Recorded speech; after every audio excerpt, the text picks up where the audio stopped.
Hello everybody, it's Stephen Howson and this is Manchester United versus Spurs pre-match analysis. How is this game going to be won by Manchester United? Well, I've had a look into it and this is what I think is going to happen. So, before we get into what's going to happen, let's look at what's happened previously. Now, United have had a run of 3 flat games. Now, that took me a little bit minutes to get out properly. 3 flat games leading up to the win this week against Swansea. Now, that was Liverpool, that was Benfica, and then that was obviously the defeat away at Huddersfield.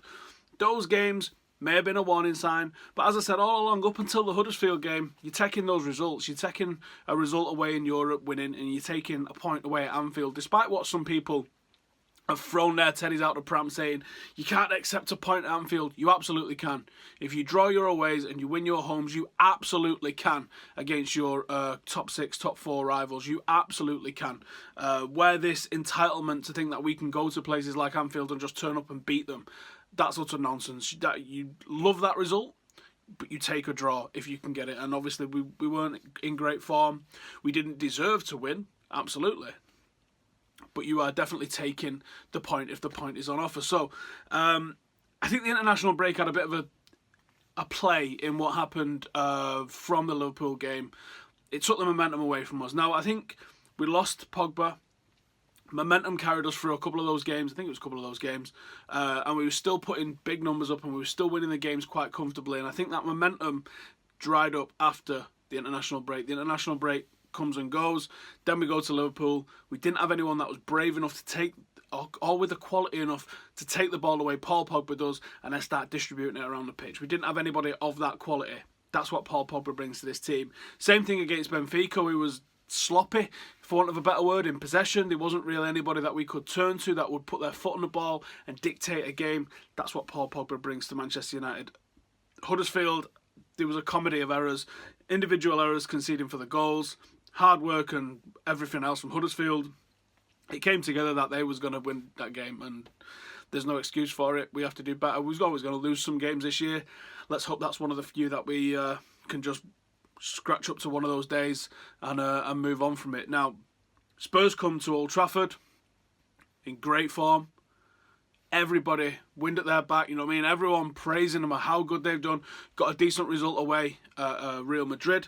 And I can say it's a decent result because I can say going to Anfield is a decent result as well. Some of the people that are demanding that we beat Liverpool away at Anfield, also praising Spurs for getting a point at Real Madrid, which makes no sense to me. I thought getting a result, getting a draw on the road like that wasn't a result you have to go win. Whatever. Especially when they say, oh, that's Spurs and that's Real Madrid, but I thought we're shit and Spurs are the next big thing. Anyway, let's move on. So what Pochettino brought to Old Trafford last season was Spurs doing the same sort of thing. They was pretty rigid in the 4-2-3-1 last season. They did use other formations, but they definitely loved the 4-2-3-1. They used it so much, they used it pretty effectively. Until they played against us and our 4-3-3 bullied them, and it was a brilliant midfield performance from Manchester United with Carrick, Herrera and Pogba holding their shape fantastically. We used the channels to get the ball out when we needed it. Zlatan's hold up and link up play was one of our best performances, and it massively goes under the radar because ultimately it didn't mean anything in terms of the league, or there was no trophies won on the back of it, certainly. But I thought it was one of our better performances. It was absolutely brilliant performance from that midfield three. One of the reasons why I want to see that midfield three this season, but with Matic instead of Carrick, and obviously Herrera and Pogba, I really think that can work after seeing what it did to this Spurs team. We turned their fullbacks by using the channels to get in behind them, which nullified what their fullbacks did. But Poch isn't daft, and Poch isn't the sort of guy that's going to play the exact same thing.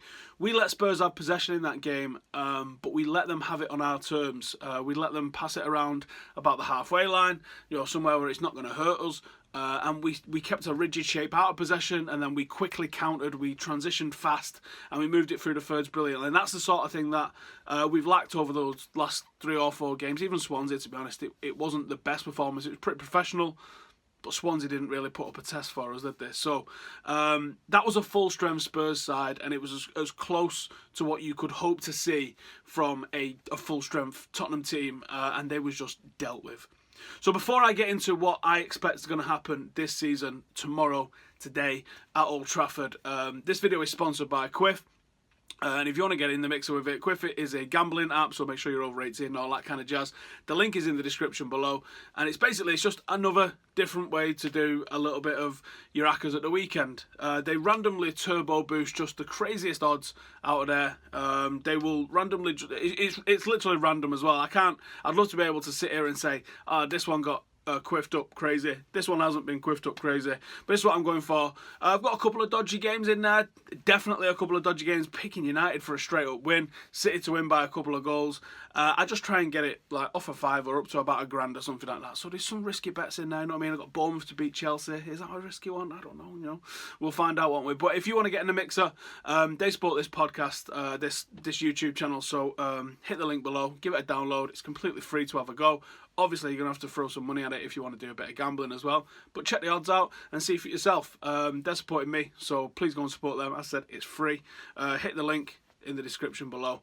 Get it downloaded and let me know in the comments what you think. Right, so let's get into what I think is going to happen with Tottenham this season, tomorrow, in the big game. So, what should we be looking out for? Well, Spurs this season haven't really been married to the same system as they was last year. I mean, they did use a couple of formations last season, but this season they're really getting into the mix of it. So last year they loved the 4-2-3-1. They was also pretty effective in a 4-3-3, and they experimented with a 3-4-3. They drew with Arsenal and City and beat Chelsea, and they also tried the 3-5-2 on a couple of occasions as well. This season, they started the season with a 4-2-3-1 in their early games. Then they moved it to a 3-4-3. And for the last 3 games they've been playing 3-5-2. I actually think that the 3-5-2, the 3-4-3, I think really suits them. I think it really suits the sort of players that they've got in the squad. The back line that they've got is perfect for 3 at the back. Intelligent, mobile, communicative players that are able to step out with the ball when needed and are good enough and intelligent enough to slide over to cover when it's needed as well. And everyone thinks, Spurs are so good because of Harry Kane. Spurs are so good because of Eriksen. Spurs are so good because of Dele Alli. Great players. The keeper, great. Defence, great. But do you know what the key for this formation is for me? The absolute key to this formation is one of the most unsuspecting, unsurprising players that you could ever think. And that is Harry Winks. Harry Winks is the key to this formation. Harry Winks is like a throwback a little bit to what Michael Carrick offered Manchester United over those 3 Champions League finals in 4 years. He is the unsung hero. He is the grey man. He's the one that's not getting any of the plaudits. But as I've watched all of Spurs games this year, Harry Winks is the man that makes this Spurs team tick. Now, in the sort of different shapes that they have in midfield, is sometimes partnered with Dyer, sometimes partnered with Sissoko, sometimes partnered with a couple of the more attacking sort of players.